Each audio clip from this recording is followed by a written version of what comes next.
jako je pro mě můj život. Je to každodenní náplň v podstatě mých myšlenkových úvah, mého prožívání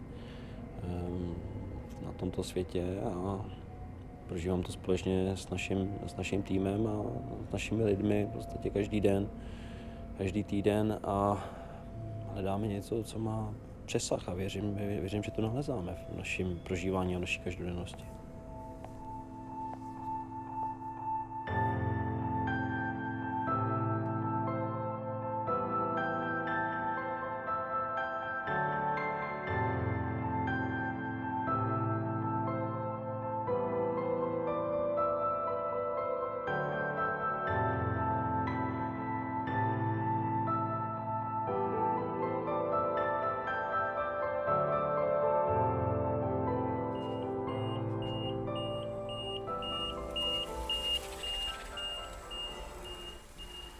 Můj otec Vladimír Hrdina, zakladatel firmy, začínal od mala. Založil ten základní kámen té firmy a ta firma se potom dál rozrůstala.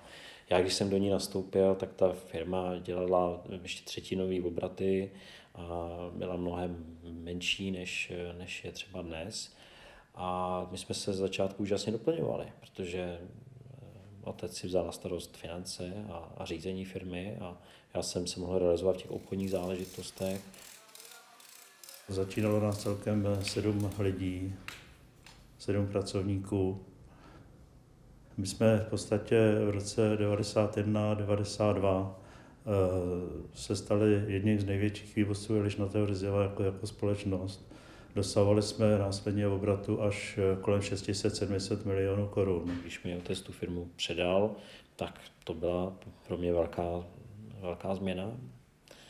Musel jsem prostě si někdy sáhnout i na dno a máknout, abych ty věci zvládnul, ale myslím, že dneska kolem sebe mám tým perfektních lidí, kdy jsme si úkoly rozdělili a ta firma se rozvíjí nějakým dalším pozitivním směrem.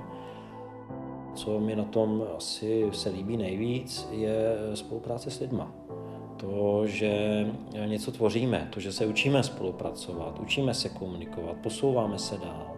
Když si stáváme jeden druhému inspirací, jestli člověk neustále učí, že jsme firma, která je v pohybu.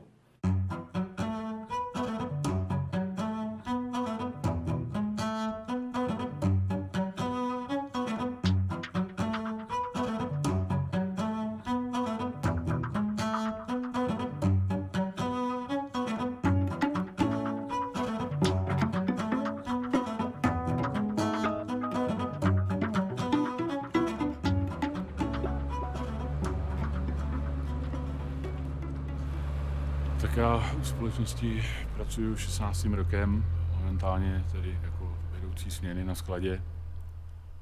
Je to práce s kolektivem, který má zkušenosti, dlouholeté zkušenosti. Je zde tým pracovníků, který jsou profesionálové, to zboží znají. My uděláme maximum pro to, aby se našim zákazníkům u nás líbilo, aby se sem rádi vraceli. Asko pro mě znamená 20 let mýho života, který jsem tady strávil. Nastoupil jsem ve 20, dneska mi je 40. Je to 16 let života, který strávíte na daném pracovišti a víceméně očekáváte od té práce něco. Není to jenom prostě chodit do práce a odpracovat si svých 8 hodin a jít domů, protože myslím, že nejenom mě, ale to dokáže i naplňovat z toho důvodu, že jsme vybudovali celý tento areál a vidíte, že ta práce má smysl, že se to šíří, že to jde vlastně kupředu a stále ty podmínky jsou lepší a lepší.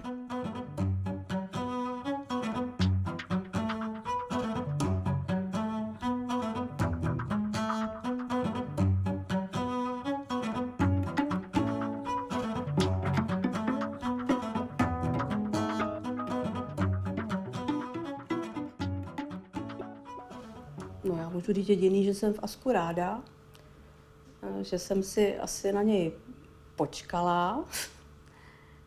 Celých 10 let jsem se na něj dívala přes pole a když jsem byla bez práce, tak jsem šla na pracovní úřad a tam na nástěnce bylo telefonní číslo, někde nebyla napsaná ani firma.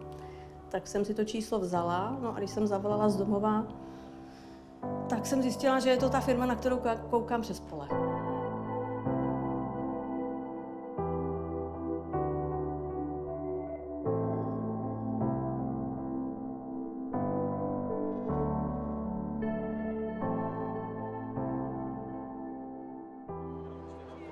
V ASKu pracuji již 12. rokem. Pro mě byl nezapomenutelný už první pohovor při nástupu do firmy, kdy se mě vlastně zakladatel firmy a majitel, tehdy pan Vladimír Hrdina, zeptal, jestli umím plavit dřevo. A musím říct, že se do dneška pamatuju a bylo to pro mě hrozně fajn, uvolněná atmosféra, která mě řekla, tady do té firmy běž a proto pracuj.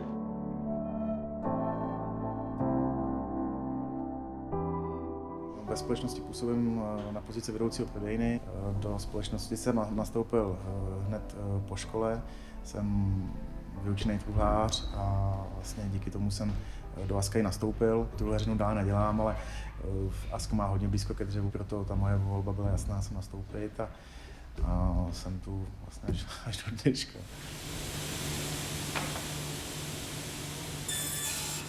Tak já jsem Josef Švančera, dělám tady vlastně v pozici truhláře.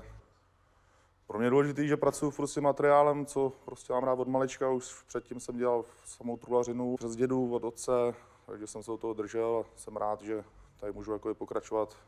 Můj vztah ke dřevu byl spíše neutrální, ale v průběhu mé praxe, která v podstatě se vždycky točila kolem dřeva, se rozvinula až do dnešní podoby, kdy sám bydlím v dřevostavbě. Na ASKu pracuji 13 let, vlastně teď už to bude 14. rok a mám na starosti prodej do segmentu DIY.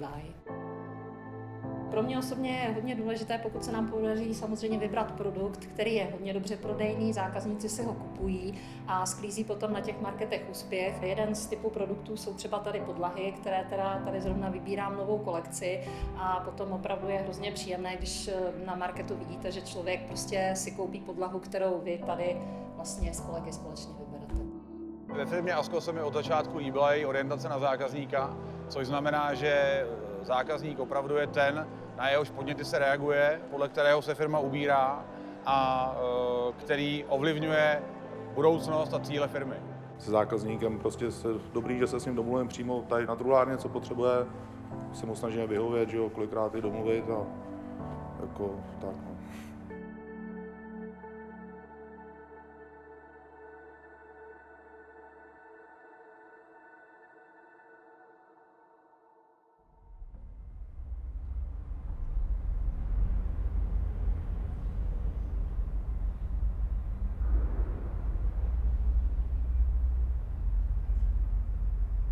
Ta moje práce prostě není o tom, že by člověk dělal něco zázračného, ale prostě, když je dobrá parta lidí, prostě, který si rozumějí a který spolu dobře spolupracují, tak se dá vlastně dělat cokoliv, jo, jakýkoliv zaměstnání.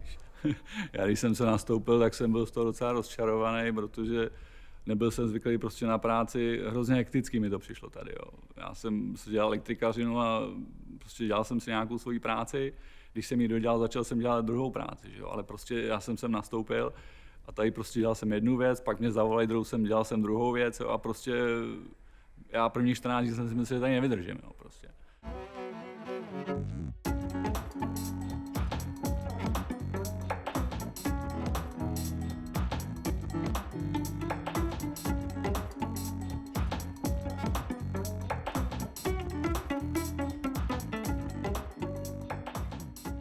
Ve společnosti ASKO pracuji teprve 4. měsíc a poznávám, vlastně vzžívám se s firemní kulturou. Vím, že ve společnosti pracuje spoustu lidí, kteří tam jsou od začátku a to je taky jedna věc z věcí, která se mně na ASKO líbí, že ty lidi s ní spojují svůj život a co se mi líbí, jsou asi hodnoty, které tam šíří Jan Hrdina.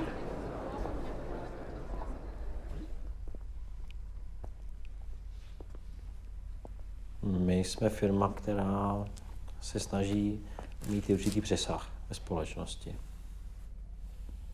Jan Amos Komenský, když jsem s ním začal zabývat, tak je pro mě inspirací. Je také na naší bankovce, je to 200 koruna.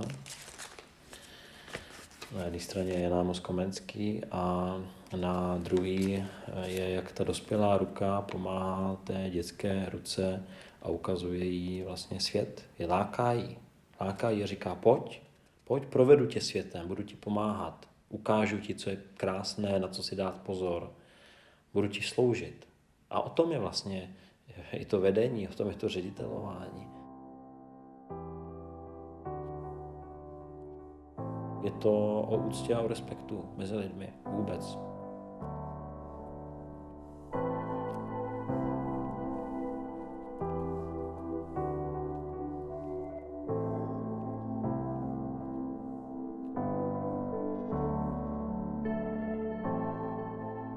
My slova jako konkurenční boj jsme si vyložili, že to je boj jeden s druhým. Že to jako je jeden druhýho likvidovat, jedna firma likviduje druhou. Ale pak se ukáže, že možná jedna firma skončí, ale ta, která se ji snažila likvidovat, tak v podstatě je na tom třeba taky špatně, nebo prostě těm lidem se tam nedaří dobře. A je to o tom říct si, jo, to je konkurenční firma, ta je dobrá, ta dělá něco dobře a ta dělá něco jinak. Máme i určité normy a určitý etický kodex, který razíme ve firmě a kdy my se nesnažíme prodávat prostě všechno všem. Jsou věci, které řeknou, to dělat nebudeme. Zajímavou skutečností pro mě je, že manažerské desatero v této firmě není pouze nějaká povinná četba, ale je to dnes a denní realita, kterou se lidi řídí, aniž by to po nich někdo přímo vyžadoval. My jsme v loňském roce dostali certifikát, potvrzuje to, že firma ASKO patří mezi 2% nejstabilnějších firm na trhu. A já si myslím, že to potvrzuje to, co jsme. Důležitý poznání je, že vlastně nic není o jednotlivci. Nákupní oddělení, za který jsem zodpovědný, tak může jakkoliv perfektně nakoupit, ale když to prodejní tým nedokáže prodat, tak to nic nepřinese. Když to skladníci nenaloží na auto, tak zboží neodjede k zákazníkovi. A když to nevyfakturujeme, tak to není prodej zboží, ale je to víceméně dar. Takže opravdu zdůrazňuji, nejdůležitější je spolupráce všech lidí ve firmě, všech oddělení. ASKO pro mě znamená vlastně kolektiv lidí, kteří jsou schopní zabrat za práci. ASKO pro mě znamená zázemí, protože si myslím, že jsem tady s lidma spojená a cítím tady podporu.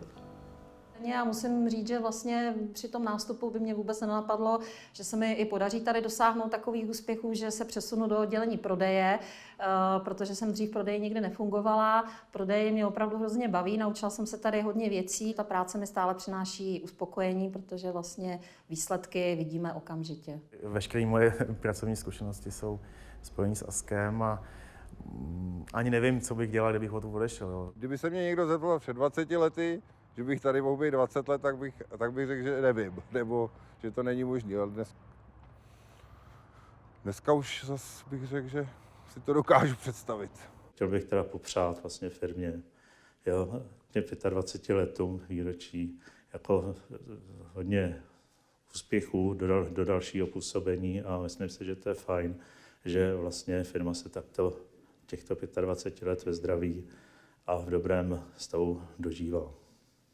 Důležitý, aby firma fungovala, aby šlapala dál, dokud to půjde a šlape.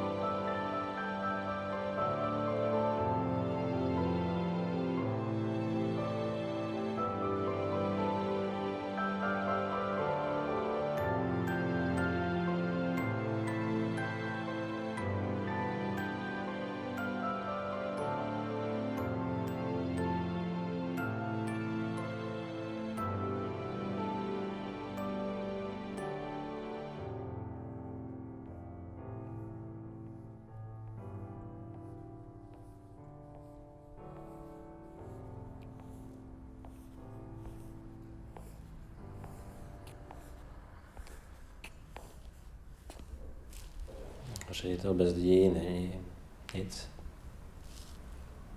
Nemá komu ředitelovat.